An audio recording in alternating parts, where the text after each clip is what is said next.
everybody, welcome back to another episode of the Welch Report with me, Jean-Luc Welch. Make some noise, get excited, clap it up wherever you are. We back with another action-packed episode for you today, as we got a slew of boxing topics to cover on this show, reacting to Madrimov versus Terrence Crawford. With Terrence Crawford now becoming a 4-division champion, what does this performance say about his opportunity versus versus Canelo Alvarez? Will that fight even happen? As we now have updated news from His Excellency Turkish Alalshikh, as well as a bunch of upsets on the card. Cruz getting beat by Valenzuela, Jarell Anderson getting knocked out by Bakole, oh my gosh, as well as Andy Ruiz in an underwhelming performance versus Jarell Miller. Oh, all that and more. And if we can get to it, some USA basketball content that we had to discuss with them beating Brazil, facing off against Serbia and Nikola Jokic in their next matchup for the road to gold in this year's Olympics. We got a lot to talk about. Thank you for tuning in. Thank you for listening.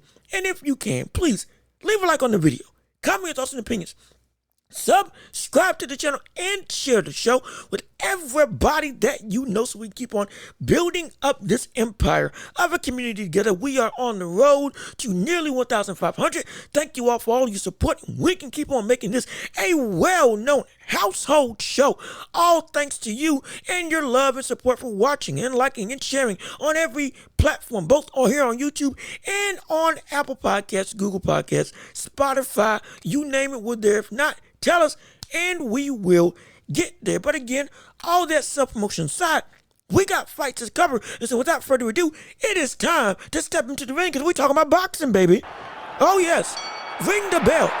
Let's get it started. Round one of this show going underway, as we have to discuss the main event of the night. We know why you all are here. Crawford versus Madrimov happened. How did this fight go? My reaction to it all, and what does this mean for future plans for mega fights to come? Well, breaking down the fight in and of itself, Madrimov was a 10-0 champion at 154 pounds, who looked to be, in my opinion, one of Crawford's toughest tests, just because of the weight difference, but also because of the sheer athletic ability that Madrimov has at his disposal. I didn't get to do a breakdown of this fight, but if I did, I would have said that Crawford would have won, but it would have been in a wider margin than what we saw. But this was a highly competitive fight, and if you didn't know Madrimov, brother, you know him now. Sister, you know him now, because this man belonged in the ring with Crawford. And as we break down the fight for what happened in this entire chess match of a war, we saw Madrimov give Crawford trouble due to his consistent bouncing and moving, the head feints, the body feints, the constant up and down motion, the constant dipping. Everything was unpredictable when it came to Madrimov.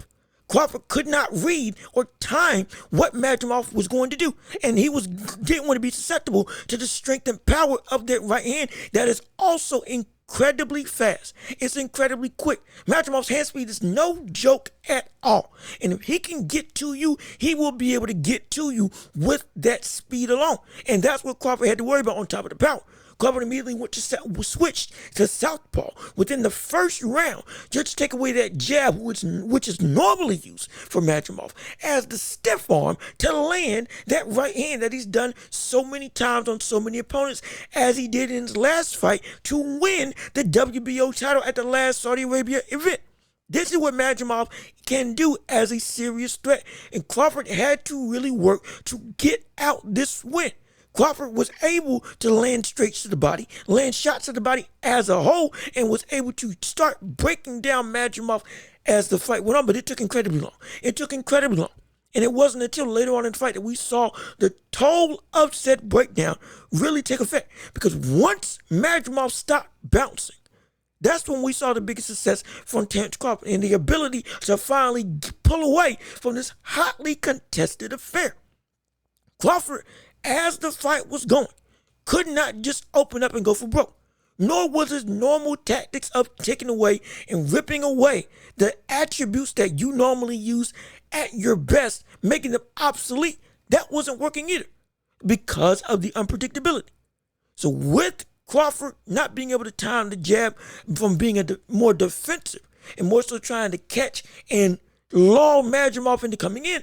Now, we saw Crawford at the round 6 stand his ground, change up and adapt, go and start moving forward, go instead of backpedaling slightly into just full stop, taking control of the center of the ring, taking only small steps back in order to not get in too much danger, but constantly closing the distance ever slowly, and then opening up with harder shots. Finally, with the body attack that was going on with Crawford throughout the entirety of the fight. Again, it wasn't copious, but it was still relevant, and it was still doing work.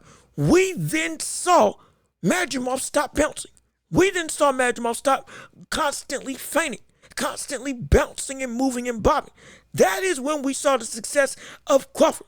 And really, it came after round 6, or rather after round 9, when we saw Crawford now begin to be able to consistently time the head movement of Madrimov. And after that, that is when really the toll got taken on Madrimov and the bouncing really stopped. And then we got to see the offensive flow that we've known Crawford for, the pinpoint accuracy that we've known Crawford for, the outright destructive nature, or the more unstoppable offensive array that we know Crawford has at his disposal. Now we got to see that actually show at the end of the fight, during rounds about 10 through 12. Now we get to see those are the rounds that pulled away and gave him this win and caused him to become the new WBO Super Welterweight Champion, reaching the 4-belt, becoming a champion in 4 divisions, which is something that only a few boxers have ever done in their career, which is an incredible feat. No doubt about it. But now with all of this done, understanding the competition in the really big test, the tough test that we saw Crawford go through versus Madrimov at 154 pounds. What does this mean for Canelo? Can he actually beat Canelo? Should he even fight Canelo? Well, that brings us to our next topic. As when it comes to Crawford versus Canelo, now we have Canelo Alvarez. Maybe that fight, not maybe, that fight isn't going to happen at all. Per Turkish Alalshikh, who is now his excellency,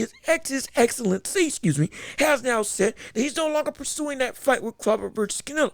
Now he's looking for other fights, Crawford versus, I believe, Ortiz, or a couple other names, as well as making other fights with Benavidez, Beterbiev. The list goes on. He went out and did a whole statement. So now, this fight isn't going to happen. This fight is most likely off the table. Now, it was offered to Canelo as potentially to happen earlier. At least there were rumors. And Canelo turned it down, saying, I don't need it. Same thing with Benavidez. And I don't need it. And I'm bigger than, you all need me. I don't need you. And we'll get to that whole beef that they got Canelo versus Turk. We'll get to that. Oh, trust and believe. But strictly coming down to the fights. Now that fight ain't going to happen. But if it did, could we see still Crawford winning? And many people were saying, hey, Crawford can do anything. Yes, Crawford can beat Canelo. Some people were saying, no, Canelo there's no way he can beat Canelo. For me, is Crawford a better fighter than Canelo Alvarez? Yes, he is. Can he beat Canelo? No, he can't. At least not right now.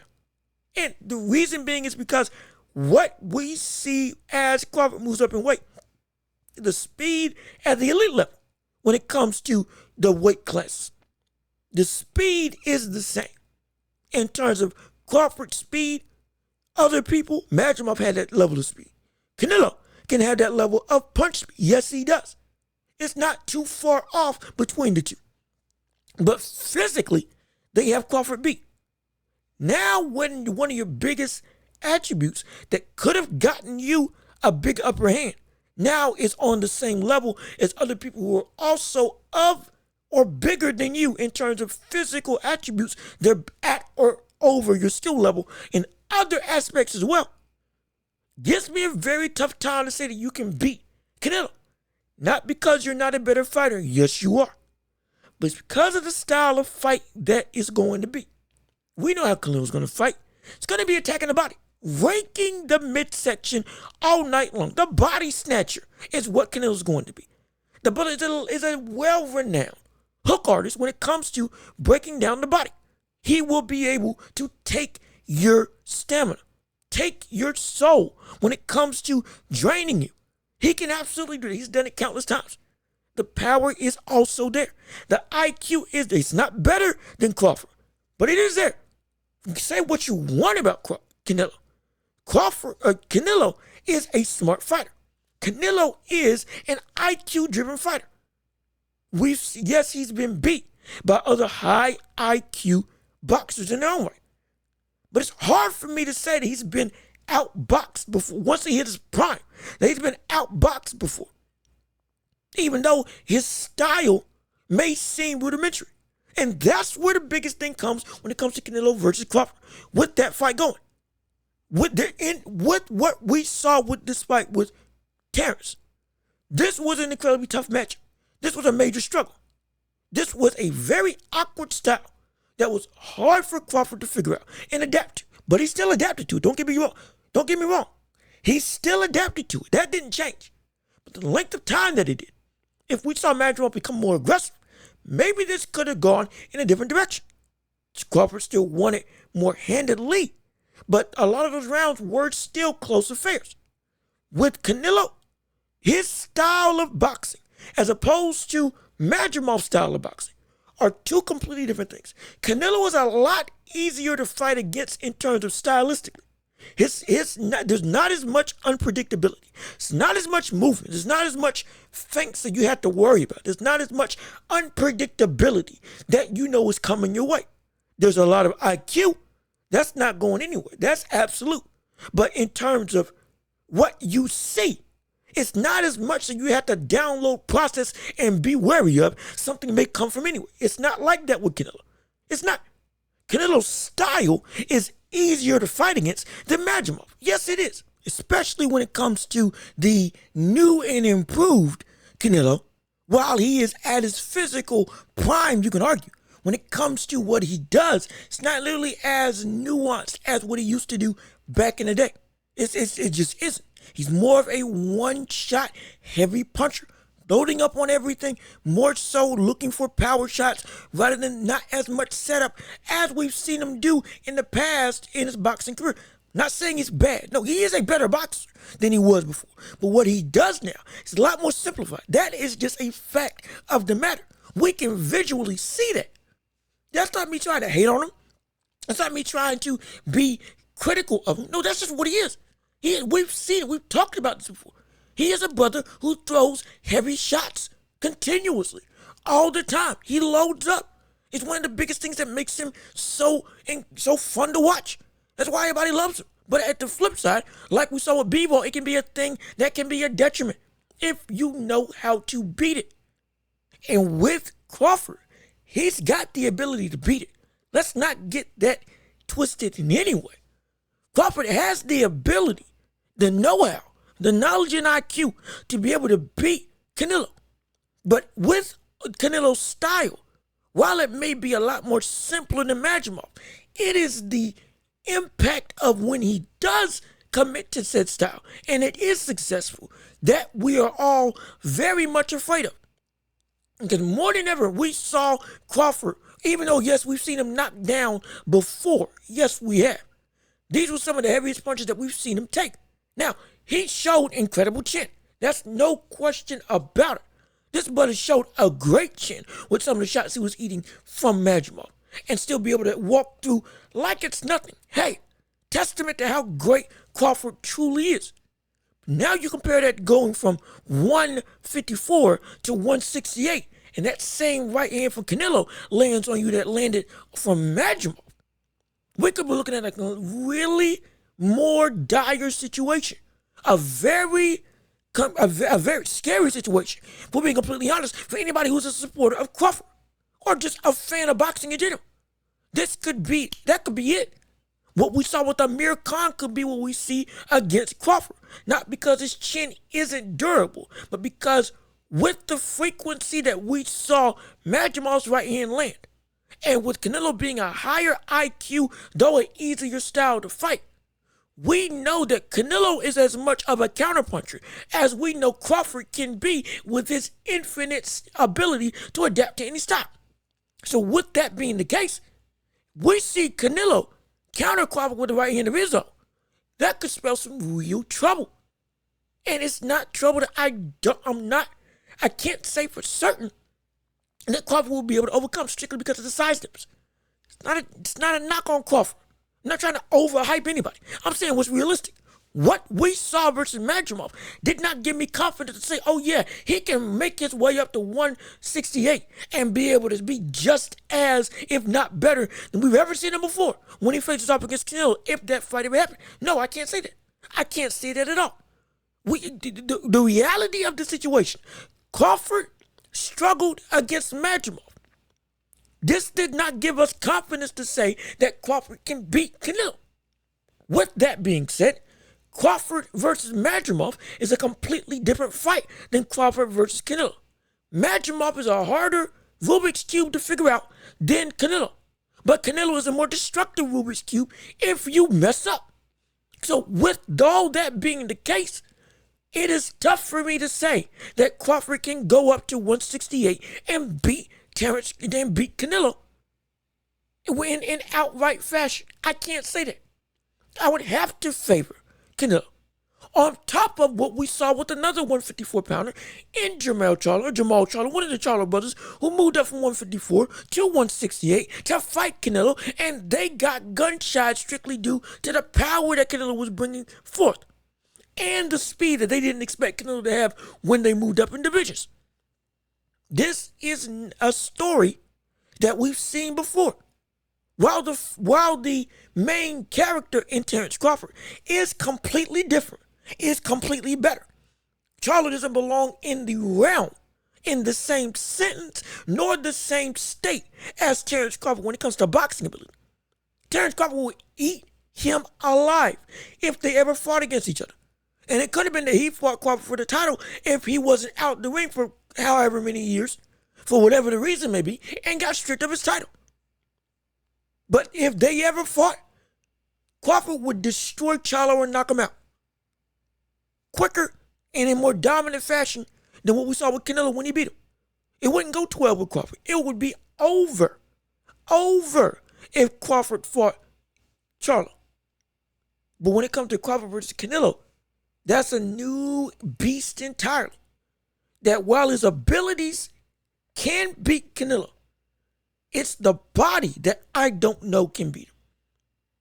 It's just the struggle of facing somebody with that size that is a more elevated level of danger is incredibly hard for me to say you can beat with how much you struggled against Madrimov. Though context says Madrimov was different from Canelo in every which way. Canelo is easier to figure out, but there's an argument that he is a whole lot harder to beat. Not because of the unpredictability, unlike with Madrimov, but because of the danger that he brings to the table. The danger comes from anywhere when it comes with Canelo. The offense comes from anywhere when it comes to Madrimov. There's two different things. Danger versus just offense. Hey, something can hit me. That's different from something can kill me. Do you see the difference in weight? Do you get the difference in severity? Madrimov, something can hit me from any given area. I gotta be mindful. I gotta be watchful. I don't want to get caught with something that I don't see that can hit me. That's different than I don't want to get caught with something that I don't see that can kill me. The elevated level of danger when it comes to Canelo is something a lot more vital, or rather a lot more visceral than what we saw with Madrimov. And I don't know if Canelo can beat that. Or I don't know if Crawford can beat that. Not because he's not good enough, but because of the weight discrepancy and the IQ of Canelo. Well, again, it's not Crawford. Crawford's a better fighter. But at that weight, it seems like it's going to be a lot more of a struggle. And this fight did not give me confidence. It didn't.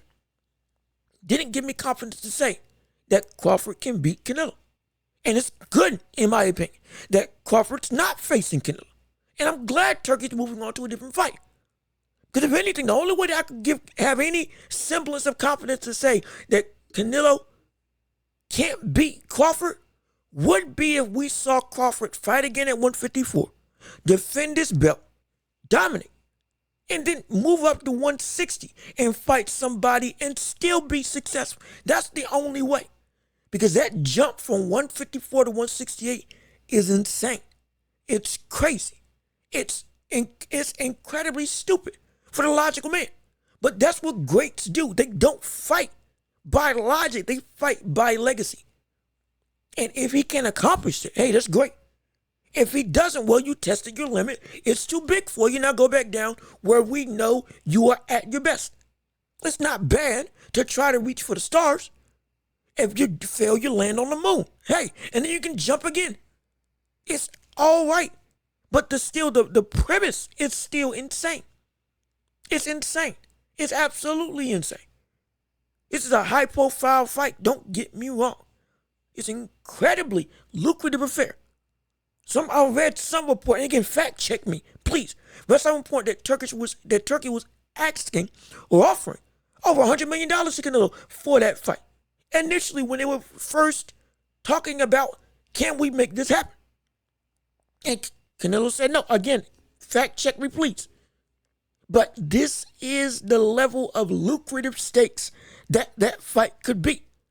But from a fighting perspective, there's a lot that can go wrong that tells me that this fight should not be made. Not yet, anyway. It's not yet. Not yet. Crawford's got to show me. It's crazy for me to say this. It really is insane that I'm about to say this. But Crawford's got to show me something. Just tell me he can beat Canelo. It's insane that I'm saying this about Terrence Crawford. But you got to prove to me that you can beat this guy. Prove to me that you can beat Canelo by putting in the requisite work and going and making performances on a consistent basis that give me confidence. Because right now, this performance, it still showed your greatness. Yes, it did. But it didn't give me no confidence. And I don't have confidence that you can beat Canelo. I don't. Really don't. Despite everything that you showed, don't think you can beat Canelo. You shouldn't get in that ring with him. If you can't call out Charlo, you talked about you were going to fight him, go fight him. I would rather see Errol Spence versus Crawford at 154. Get that rematch going. Instead, now that you're officially there, instead of you going and fight Canelo. We're talking about from a fight perspective. I would rather see that. Because right now, I'm confident you can beat them. Not confident you can beat Canelo. And when it comes to Canelo, there's been a big online beef between these two in terms of, does Canelo need Turkish Alalshikh in the first place, as we're talking about with Crawford versus Canelo as the potential fight that's now been deemed as off. Now we got Turkish Alalshikh saying that, calling out Canelo directly, saying, Canelo, you were scared to fight Benavidez when off. You didn't want to fight Crawford when I offered it initially. You don't want to make these fights happen. I'm trying to make the biggest fight for boxing. You're not wanting to do it. Canelo on his side is saying, you need me. I don't need you. I'm not going to try to bend the knee or whatever. I was getting paraphrasing. Of course, who's in the right?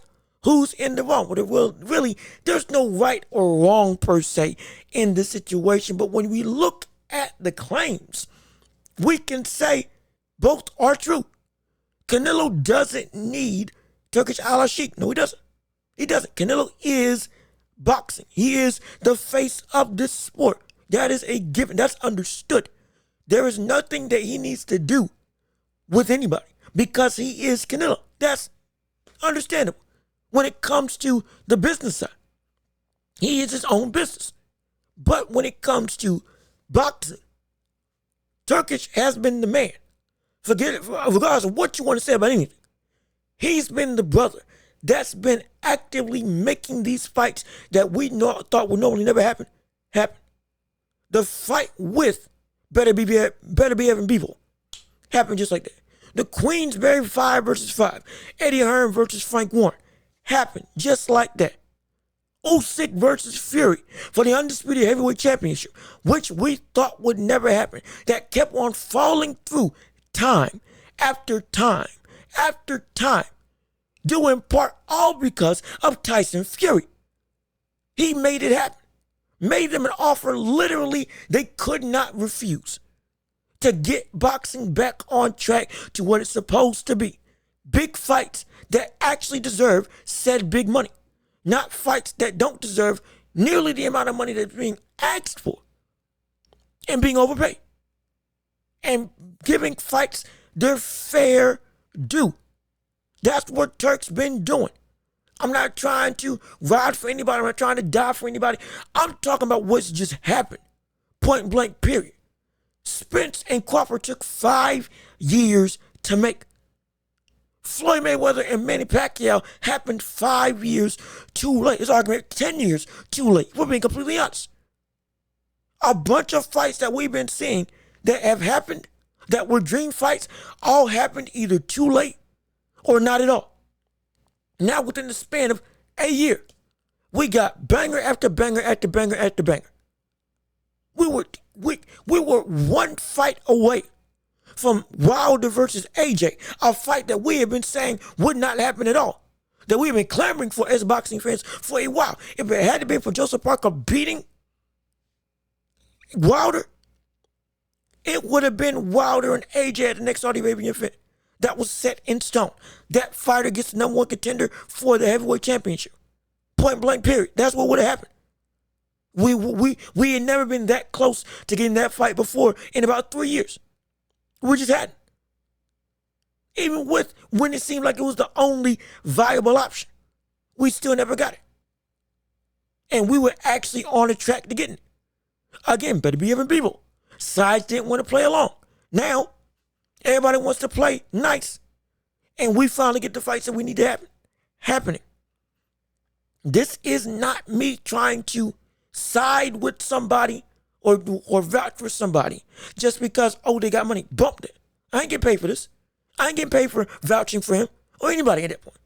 Everything you've been seeing me call is right down the middle. I could care less. I could care less. What I care about is the sport. Sports as a whole. Telling the story correctly. Giving credence to gauge what is indeed great and not great.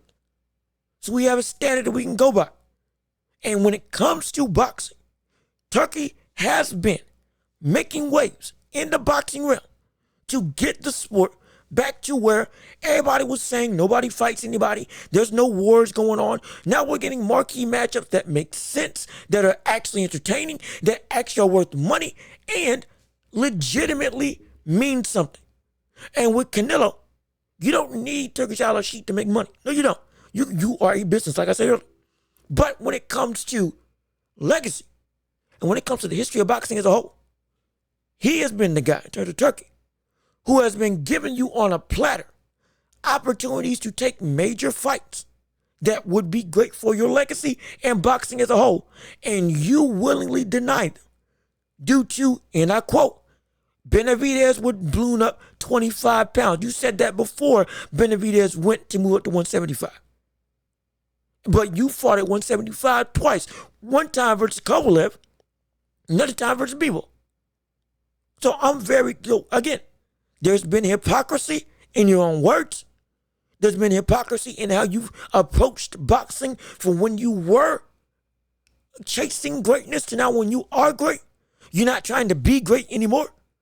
And when somebody is objectively making waves to give you fights that you would make a ton of money and would still be worthy of your name and your legacy, you still don't do it. And now everybody's trying to make one side of it look like a fool. And what some people are trying to vilify Turk, some people trying to vilify Canelo. I ain't trying to do none of that. I'm simply trying to state, when it comes to Canelo and Turk and boxing as a whole, what Turkish Alalshikh has been doing is going about making fights that mean something, that have substance, and can also make money due to them meaning something. Chasing people and pushing people, working with people who are actively looking to be great, not working with people that are either A, trying to outprice themselves, or B, think that their greatness doesn't need to be proven. Still, that's what Crawford's been doing. Hence why Turk's been working with him to potentially get a fight with Canelo. Mind you, with everything that we've been saying about Turk working with everybody, every matchup that he's been putting these people at to potentially get them the major fights have been legitimate. They have. If AJ wanted to fight Fury, what he had to do? Fight Alalshikh, who gave Fury one of his toughest tests, and then had to fight Ngannou, who gave Fury the toughest test before Usyk. That's what he had to do. And he went and passed those tests. Now, boom, he's the number one contender to fight against the winner of Usyk versus Fury. And he can go and keep his reign if he goes and faces off against Dubois, who has also beat Jarell Miller and who didn't beat a contender in Philip Hrgovic. So everything is still lining up with you still got to go through legitimate comp before you get to the ultimate end goal. And when you get to the ultimate end goal, you're going to get your money. You chase the legacy, the money comes. Even with Turk not wanting to make the fight with Canelo anymore due to the performance that we saw Crawford have versus Madrimov, still, he's working with him to make other fights that are indeed exciting, impactful, and will still make him a bunch of money because he's still looking to chase greatness. That's what's been the MO of Crawford, Benavidez, and other boxers that we see Turk work with. With Canelo, the reason why Turk is no longer looking for that or working with him directly is due to him willingly not wanting to fight the best of the best anymore. It's just, he willingly doesn't. It's outright he doesn't.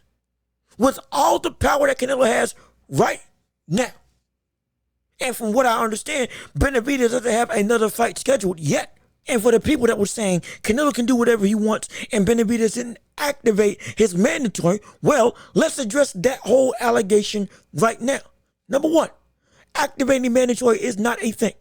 Per the actual articles of essentially operation that the WBC operate in. WBC is the main person, the only person that activates and mandates said mandatory fights to happen. They make the fights happen. The fighter doesn't activate anything. It's automatically active that they are the number one contender. Once the WBC go and implement said fight, then now it's unavoidable. Either you do it or you drop it. IBF just did it with William, and what happened? Canelo dropped the IBF belt because he wasn't going to defend it against Williams. Hence, he's no longer undisputed. And William didn't have to do a thing to try to get that fight to happen. Didn't have to do a doggone thing to get that fight activated for him to get an opportunity to be a champion to fight Canelo. It was just the IBF mandated it, not the fighter. The IBF mandated it. With Benavidez, the WBC needed to mandate it. And then what do? He relinquished the WBC interim title to go more to 175. Understandable. Even with that, if Canelo's got the power that you say that he does, and we're talking about you said we're in chase greatness, Benavidez is still the greatest opposition that he's got. I don't care what any of you people want to say, because you know it's the truth. Who else is there to fight at 168? You're not going to go fight people at 175 because guess what? You already lost. And he's already in a fight with undisputed ramifications against Benavidez. So the only logical option, unless you want to fight David Morrell, who also moved up to 175, is David Benavidez. And with David, if you got that much power in Canelo, you could make that fight happen by saying, come back down, let's fight. You could do that. Negotiate whatever tactics you want. You want to catch weight? You want to weight drain? You want a rehydration clause? You can do all that if you want to. If you really want that fight to happen, even on the worst of terms, in terms of favoring you the best and favoring Benavidez the worst.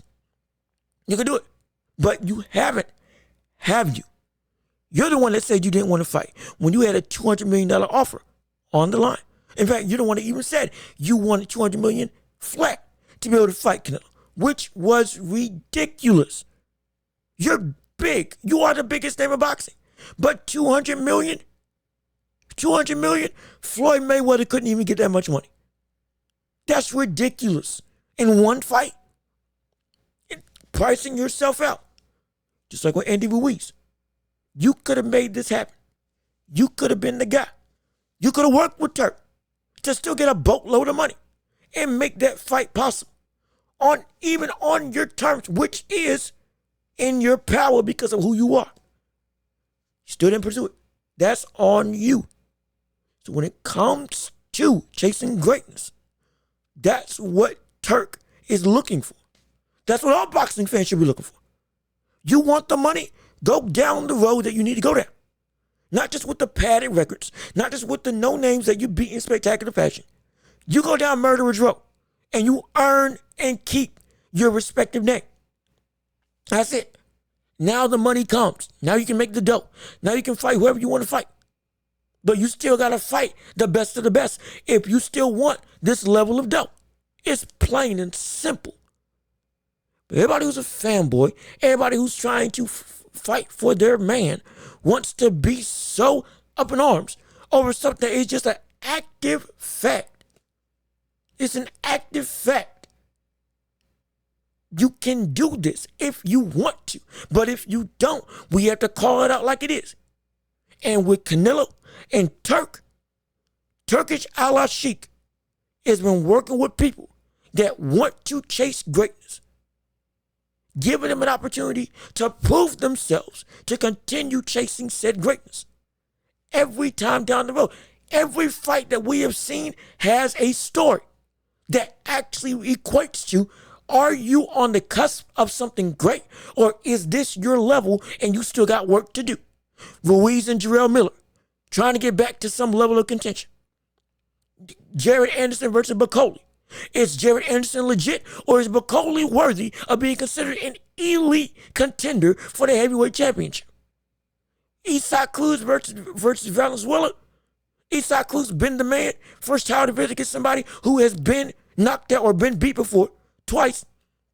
Now looking to reinvent himself, come back, can't even achieve a lifelong dream, or just trying to go back down the ladder and work your way back up again. And then Crawford versus Madrimov. Crawford's trying to chase greatness. Madrimov, a 10-0 fighter. Are you indeed as good as everybody thinks you are? And if Crawford wins, well, if you beat him in dramatic fashion and you're dominant, your next ticket is Canelo. Outright. If you don't, you got work to do. You're still the man, but you got work to do. Everything had a linear path of story that made sense for the ramifications on if they won, who they're fighting, and what happens next. Canelo, that same track has been followed, and you are not following that same track because you're not willing to fight the best of the best in any way, shape, or form, as we see with you happily fighting Edgar Berlanga. This is not something that is special. It's not something that is good. This is horrible. I don't care if it was Turk. I don't care if it was Eddie Hearn. I don't care if it was Frank Warren. I don't care if it was Al Heyman. I don't care what promoter you work with. I could care less. What I care about is you continuing to make sure that you chase the greatness that is worthy to bolster your legacy. If you don't do that, that is a problem. It's different if you aren't getting what you deserve. But if you're now trying to make yourself more than what you actually are, even with somebody as great as Canelo, and you're putting yourself on a pedestal that is too high, even for somebody of your caliber, of all-time status, that's where we have a problem. That's where Turkish Alalshikh has a problem. That's where I have a problem. That's where the boxing public has a problem as a whole when it comes to you and Canelo. But again, we still got more fights on the card to cover, like with Cruz losing to Valenzuela in an upset loss for his 140-pound title. Again, mind you, he just got that by beating and knocking out Rolly Romero. Now, Cruz is no longer a champion, and Valenzuela, who many people had into the underdog, myself included, got the win. Achieved a lifelong dream, becoming a champion. Yes, indeed. Hey, congrats to you. Incredible performance. And it came down to, it shocked me. It really did. It shocked me because I was not expecting for Valenzuela, from what we've seen him fight in the past, was not expecting him to be able to outbox Alalshikh Cruz. Because the story of the fight was Alalshikh Cruz was landing bigger shots, the more flashy shots. But the work that Valenzuela was doing when he was escaping, when he was staying away from that power, was better. It was better and it was quality. Though Alalshikh Cruz was loud, though Alalshikh Cruz was, hey, when he landed on Valenzuela, it did some damage. It was giving him some trouble. Yes, it was. And it was an incredibly close fight. But he deserved that win. And now when it comes to Alalshikh Cruz, there's a real question of, we know what you can do at your best. Despite the context of Tank being injured, you still were able to go 12 rounds with Tank Davis. A one-handed Tank Davis can knock out just about anybody in his division, but without having any use for another hand. That is understood. He's that great. You went 12 rounds with him. He doesn't want to give you a rematch. Shows how good you are. He's acknowledging you are indeed a good fighter. You have the respect of the globe at your feet. We know what you can be, but right now, we now see, okay, there's more than one way to beat you. Not just being incredibly high IQ naturally, as we know with Tank. You can't be outboxed. Now, I wasn't saying that was a surprise. No, he could be. It was just incredibly hard to, because of the consistent ability to mitigate, or rather, to take away the ability to box him by his constant pressure. But he wasn't able to come out the ring as effectively as I thought he could. And the shot selection that we saw Alalshikh Cruz using was to some degree, not to some degree, to a major degree, a detriment. Because Alalshikh Cruz was consistently throwing those looping hooks that we've seen him throw all of his career. That doesn't need to change. But what he adds in the middle of that, that's where the problem lies. He's still, as of right now, with this fight, adapted too late. He started throwing straight right hands that was catching Valenzuela when he was backing up late in the fight. But he wasn't throwing them early when the rounds were incredibly close. That could have helped open up a lot of the offense that he was trying to garner once Valenzuela started taking more and more control of the fight, gaining momentum. The offensive selection of Alalshikh Cruz was something to be desired. It's always been, hey, this brother's a hooking machine, but we never had to bat an eye because it always worked. Now it didn't work. And because it didn't work, we had to look at what needs to change. And what needs to change? Using your jabs and straight punches more to help open up and land on your opponents. Because see, here's the thing. Alalshikh Cruz, every fight, I don't care who he's faced, he's always gotten to where he wants to be. He has always mitigated what his opponent has tried to do offensively and broken them down, either by pressure, either by slipping, or either by throwing and catching and hurting. One of the three has always happened. One of the three has always happened. And when it has, magic's happened every single time. Either he's cornered them, consistently tired them out with the constant pressure, and they just succumbed to it, landed a big shot that hurt him, and inevitably knocked them out, or was able to just maul him. He's still now, though he's got that same ability, Alalshikh Cruz is predictable. That's not always a bad thing. It's not bad to be a one-trick pony at times if you know how to master said trick. But when it comes down to adapt, now, what is it that you can do? And with Alalshikh Cruz, it's got to be its offensive ability. It's got to be the offensive arsenal. Defense, here's the thing. Defensively, people overlook how good Alalshikh Cruz really is. He is a good defensive fighter. Yes, he is. That high guard that he just walks through, with him being short, you can't really attack the body at a high rate. And his ability to slip and get on the inside is great. It is good. It's the reason why they call him a mini Mike Tyson. It's not just because of the hooks, though that's the majority of the reason why. His defense and ability to constantly get on the inside while being protected, it is something to be remarkable, or something to be remarked, something to be talked about, something to be marveled at.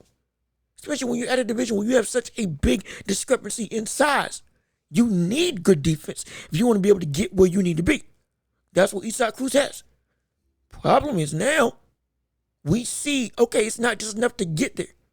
What you use when you are there now has been put into question.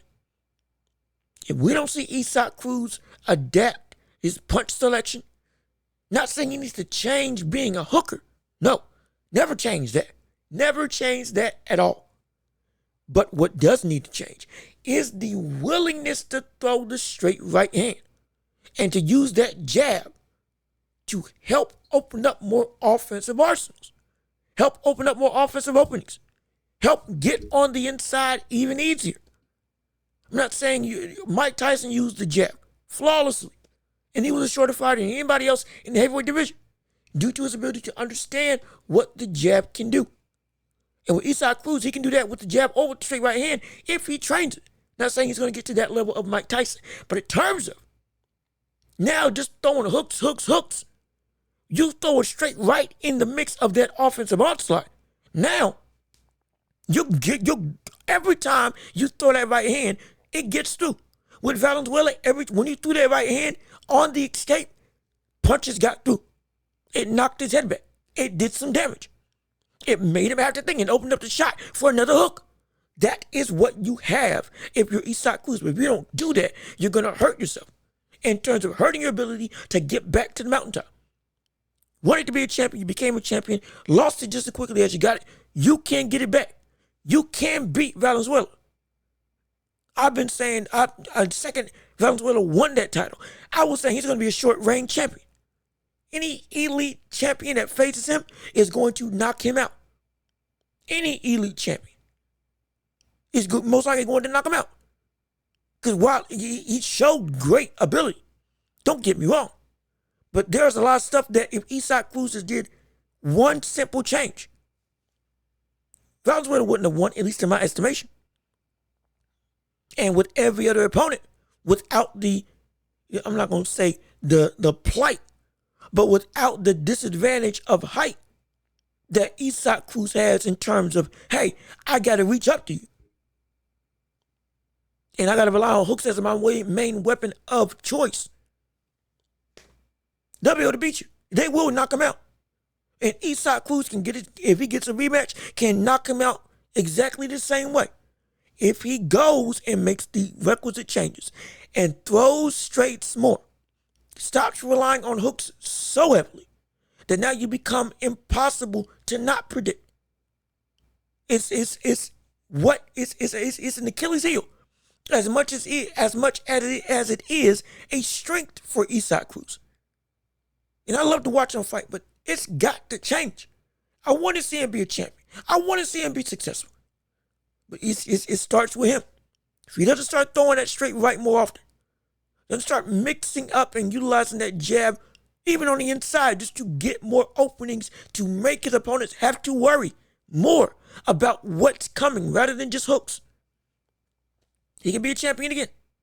Yes, he can. We all behind you, but hey, you got to do the work.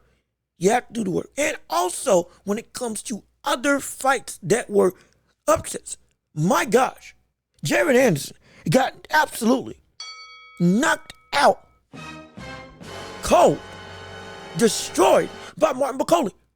Bakole took out Jarell Anderson. We had talked about Jarell Anderson on this show years ago, I believe a year ago, just about a year ago, when he was up and coming. When everybody was talking about him as the next great heavyweight, the next great American heavyweight, the man to save the U.S. after Deontay Wilder, become a champion, become one of the faces of the most lucrative division in boxing in terms of most well-known. Everybody wanted to see a heavyweight fight. Jarell Anderson was supposed to be that guy that everybody wanted to see. Now, Bakole took that brother out, and it was because of the same doggone problems. I have been saying this ever since he fought against Martin. I believe his name was Charles Martin, former heavyweight champion. He still leans back. He still defensively doesn't do what he needs to do. He's still, when it comes to offensive output that you can put on him, he's not untouchable. You can catch him. You can hurt him.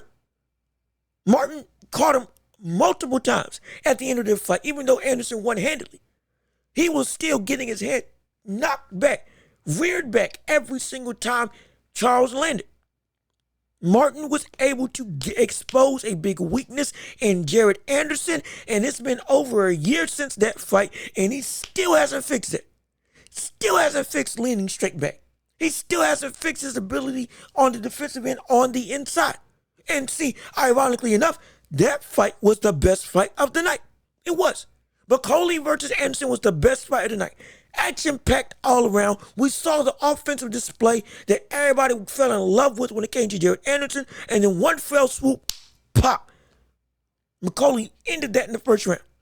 Jared Anderson gets back up, showed heart. Let's not get twisted. Showed a bunch of heart in that fight. There's no question about it.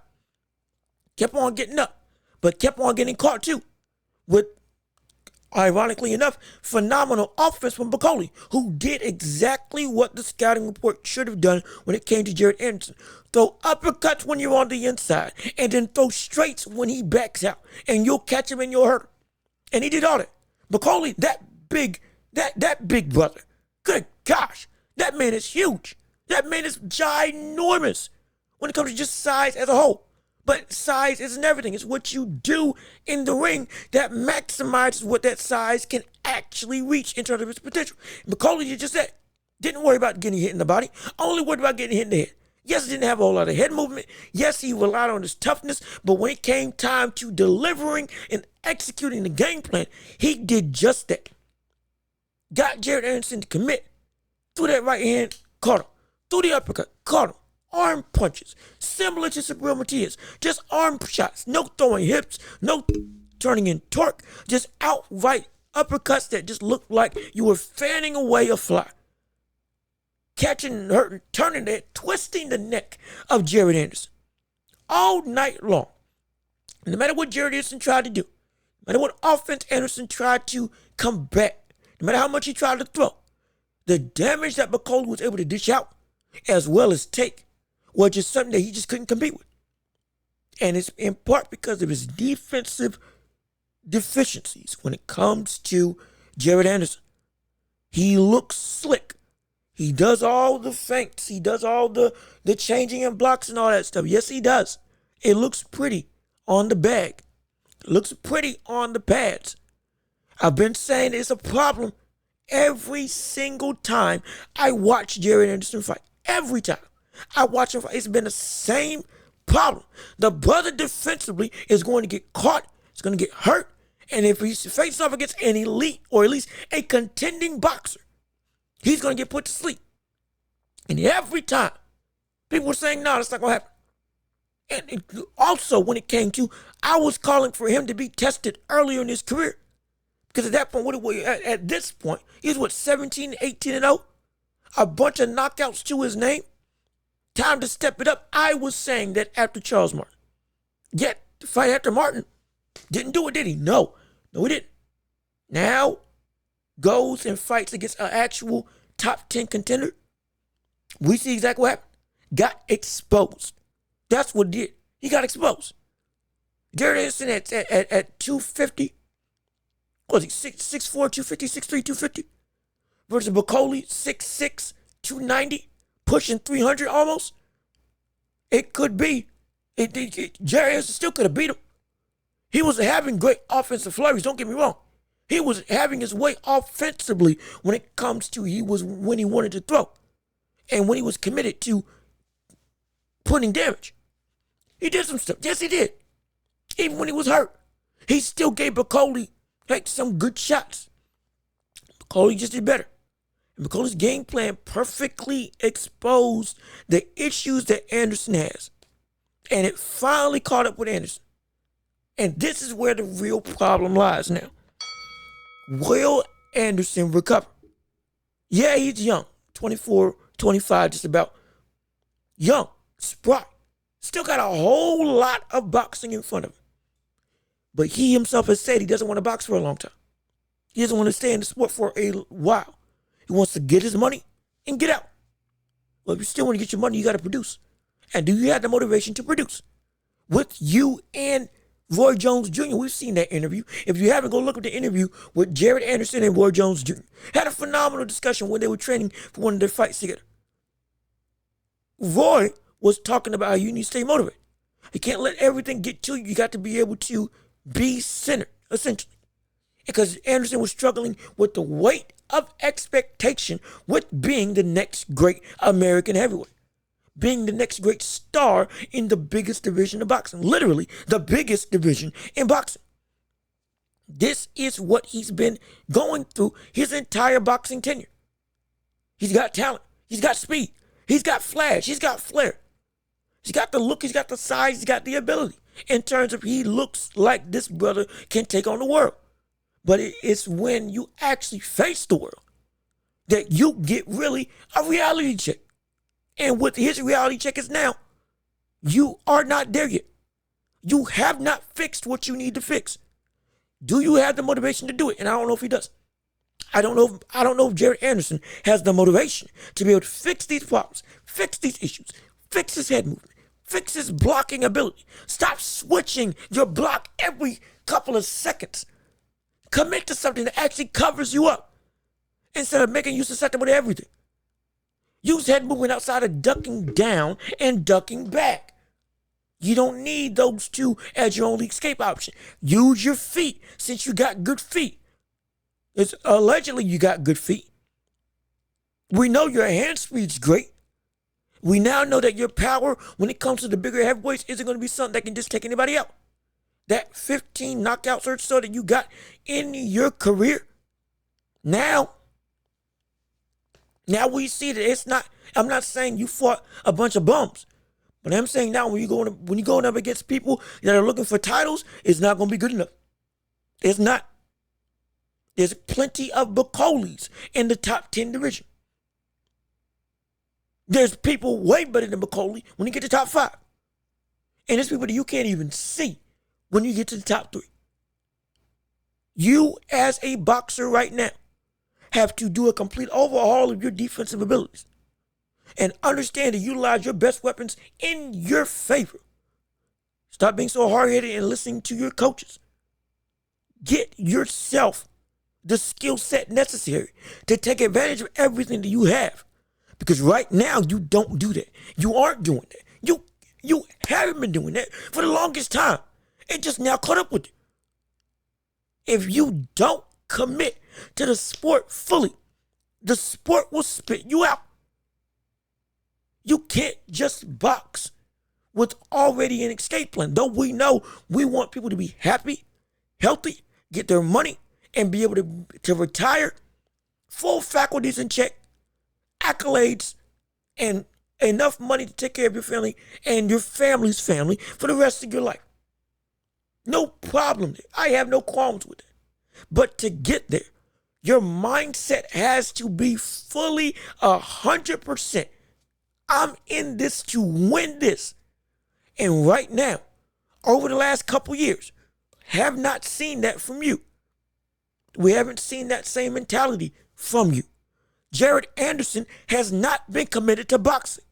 And if you aren't committed to boxing, boxing itself will knock you out of the ring, out of the sport, with nothing to show for it. If you don't at least try to make sure that you got everything in a row, it will spit you out with no remorse. That's what boxing will do to you. You got to be in this if you're Jarrett Anderson. If you want to actually achieve something, will this loss, will this knockout earn him the requisite time and the requisite fire to get better? Because mind you, he wasn't just knocked out. He was knocked down 3 times. Made to look like a rag doll. Nearly knocked out of the ring in round 5. Knocked down again in round 5. And inevitably got knocked out and stopped by the referee. Out on his feet. Looked like he was in no man's land. A same position that he's been putting other people in. All this stuff is now swirling. And you're facing the backlash of you are not worthy of the hype. Are you going to let it fuel you and commit yourself fully to prove that you are indeed as good as they say you are? Or is this already going to help you propel yourself out of the sport in that retirement plan even quicker?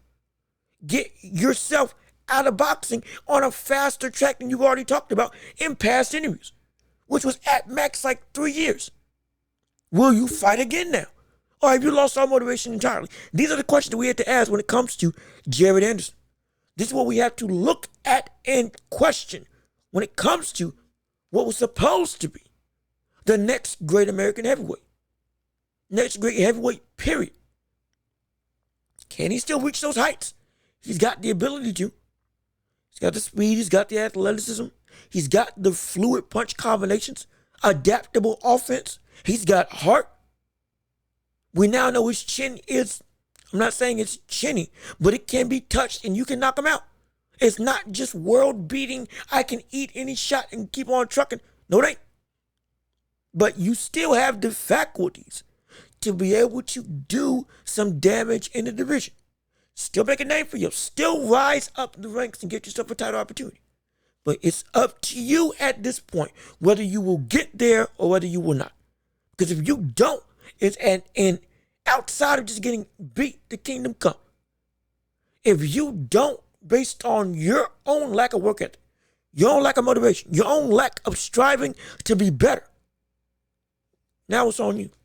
Now you are the problem. When anything else in this sport, that's what we have to worry about when it comes to Jared Anderson. What will this loss do for him? Will he be something more and evolve and change and commit himself fully? Or will he now crash and burn and meddle at mediocrity before finally getting himself out of the sport? This is not disrespect to Bakole. Bakole is not mediocre. Bakole is the top 10 heavyweight. Bakole is somebody who, after his first loss, has gone on an absolute tear in the division and is looking to look for better and bigger title opportunities. Bakole is not a bum by any means. If I had to be able to predict on this fight, I would have told you, do not be surprised if Bakole would have won, though I had Jared Anderson winning. This is exactly why. Bakole is good. Anderson can be good, if not great. But now we've seen what his exposed problems are. What I've been saying is his problems are for the past year and a half. Yet now when they've put for asunder for everybody to see, put on display for everybody to see, he has the opportunity to make himself better or to stay the same. What will Anderson do? We'll have to see as time goes on.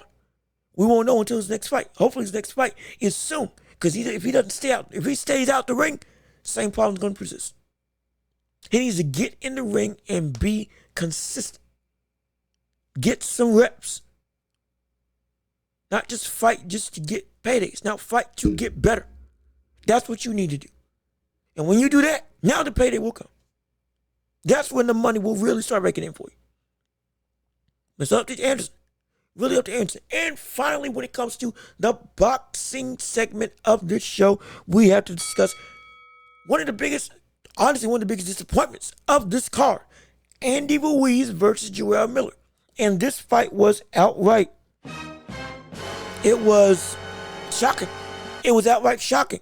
It was incredibly shocking because we did not expect we did not expect Andy Ruiz to struggle at all when it came to Jarell Miller.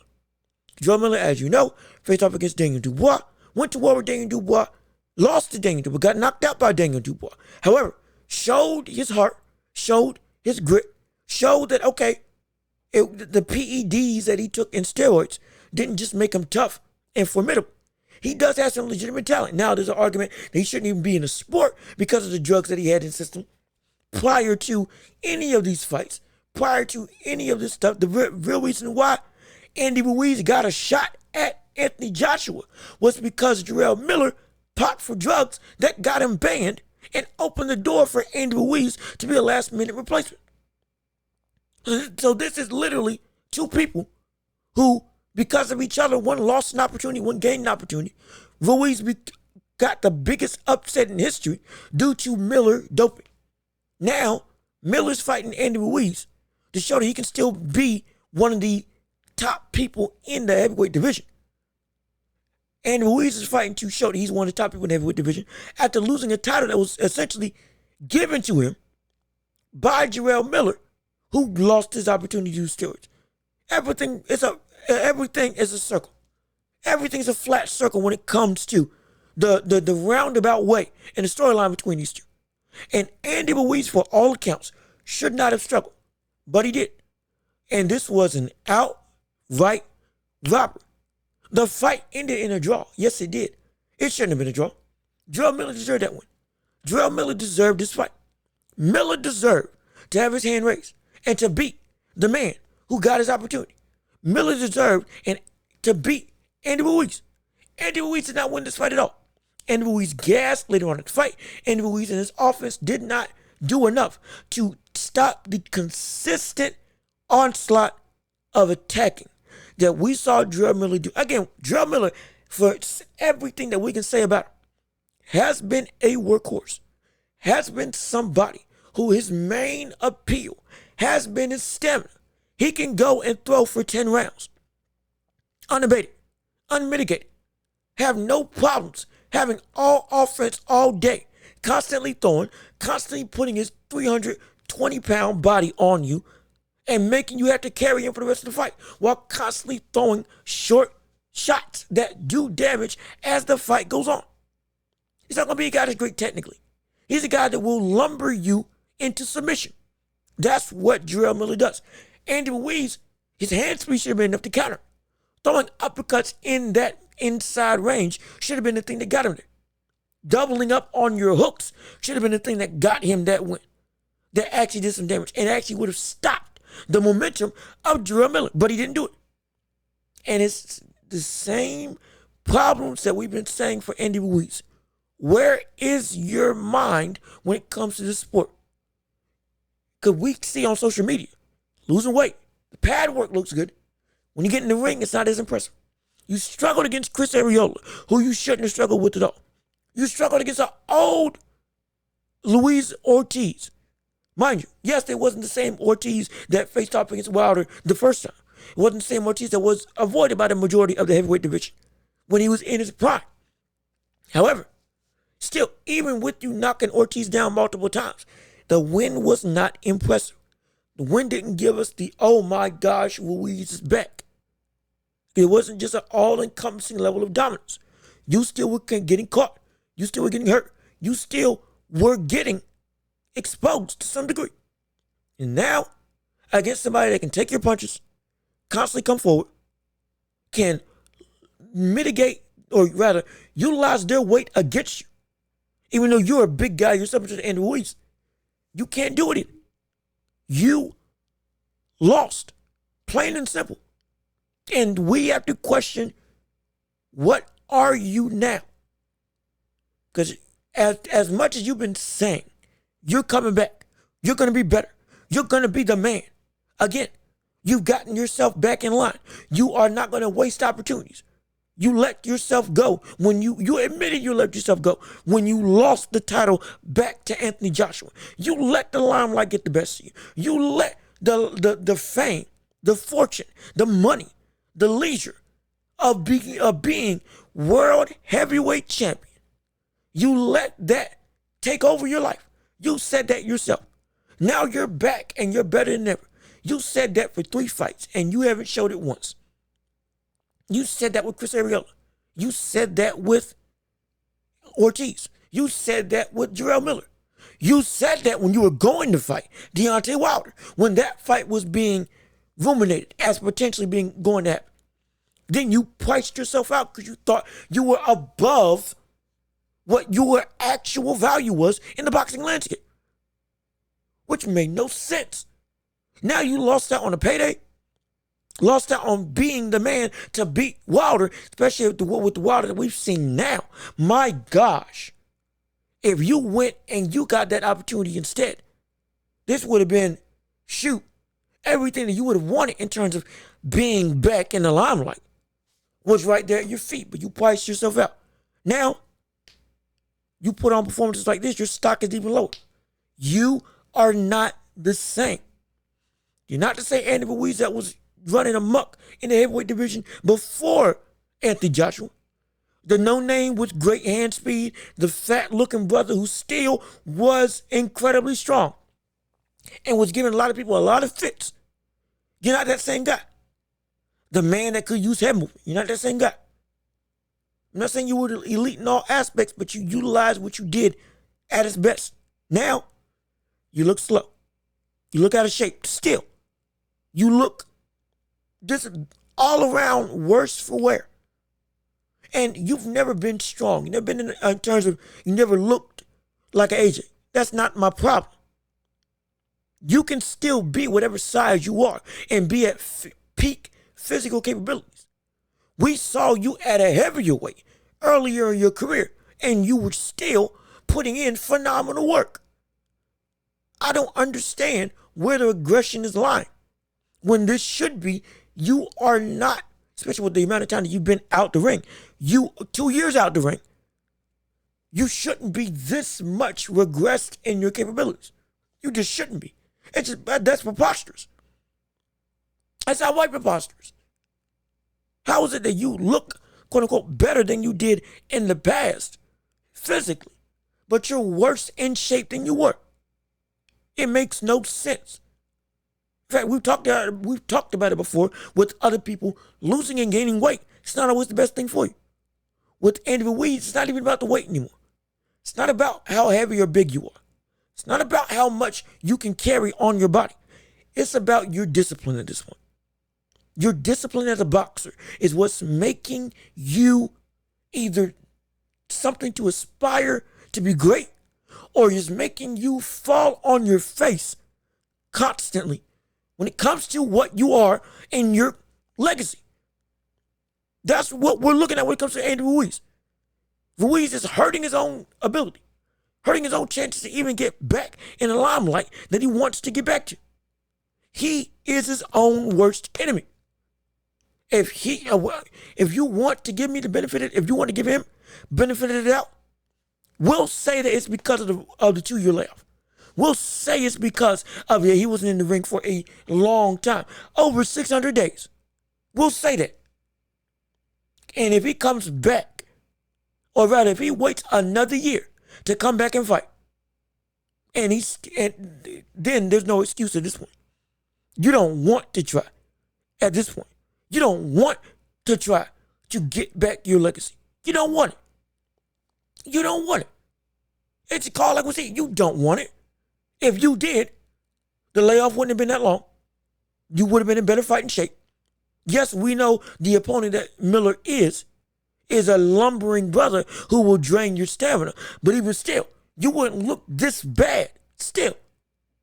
We wouldn't all be saying that you deserved to lose if this was the Andy Ruiz that we wanted to see make a comeback and was real about it. No. As much as Jarell showed his worth, showed his mettle, and deserved to win this fight, yes, he did. No doubt in my mind, he was robbed of a victory. Andy Ruiz showed nothing in terms of his ability to reclaim the top of the throne in the heavyweight division. Not even come close. This performance was abysmal. You got outworked, out-hustled, and outgunned by an opponent that, with all due respect, you should have been able to beat. With where you've been and what we've seen you do at your best against other people with chins as well. You should have been able to take them out. And you couldn't. Let alone you got beat outright, in my estimation. Nothing else for me to say except for you deserve that loss. And if you're not real about it, you're not real about it. It just is what it is. No longer we're going to hold out hope for what you can be. It's just going to be we accept it and move on. Because Andy Ruiz right now is not showing me in the slightest that not only is he not elite, there's no hope in him getting back to being an elite style fighter. None whatsoever. None whatsoever. Talks about him being even being in a championship conversation. Throw that out the window. Throw that out the window right now. Because there's no need. There's no need to have that conversation anymore. Okay, Andy Ruiz as an elite fighter is done. He's done. Absolutely, he's done. And also, before we even end off the show, we got to talk about the Team USA versus Brazil. Yes, indeed, we saw Team USA in basketball dominate Brazil at 100 and plus to about 80-something. And it was an incredible display. They have now gotten fully in tune. They've gotten fully ingratiated with each other.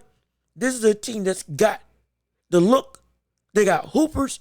They got tactical players. They have everything that you would want. Strictly speaking from a fan perspective. It's just fun to watch these brothers come in and play. It's very rare that we can just sit back and enjoy as fans, not trying to be analytical, not trying to be just so, how does this affect everybody's legacy against each other? How do you stack up against somebody else in the grand scheme of basketball? Now it's just, hey, the 12 or 13 best players in the world, almost all 13 best players in the world, all playing on the same team together. Oh, what a joy it is. Seeing Curry and LeBron play together. KD and Curry finally get a reconnected venue. Oh, gosh, it's phenomenal. And this is just, we got people playing bad. Jason Tatum's been playing abysmal this entire time. He still is showing that brother did not deserve to be Finals MVP. And is still not playing like the best player on the Celtics. And Jaylen Brown ain't even playing on the team. He's getting outplayed by Derek White on the team. He's getting outplayed by June Holiday on this team. And they're still routing everybody that they face. It's a sight to behold. Now they're going up against Serbia and against Nikola Jokic. Now this could be some concern because last time they played against Serbia gave them some real concerning work. They won. But my gosh, it did not come without some real trials. At least in that first half. And we get to see now with better chemistry, a more understanding role of what everybody's supposed to do. The ball now knowing who's going to be dominant, who's going to be more so recessive, who's going to be more so a role player on this stacked squad. Everybody accepting their roles and playing happily in them. This should be a blowout. And now Nikola Jokic has been a guy who's been a difference maker in every game that he's been in these Olympics. Has been incredible as a player in terms of if we want to go with Olympic MVP, which I believe is an award. If it's not, hey, we're still going to call it that. LeBron right now is the best. And then we got Jokic as right there with him. He could indeed by himself make this whole game a struggle. But most likely we'll see them blow him out. And I will be happy to see it. Because it's just incredible. Because this is most likely going to be the last hurrah. This is it. For LeBron, KD, Curry. Most likely this is the last time that we see those three in an Olympic uniform, leading a squad. And from that point on, the world of Olympic basketball now turns wide open. Once they're gone, let's be perfectly honest, LeBron and KD have been the two best players on this team outright. Steph Curry's been playing abysmal for everything that we know Steph Curry is. He's been shooting horribly, terribly, by his own standards and by just normal standards. Been shooting horrible. But KD has been busting butt every time he gets on the floor.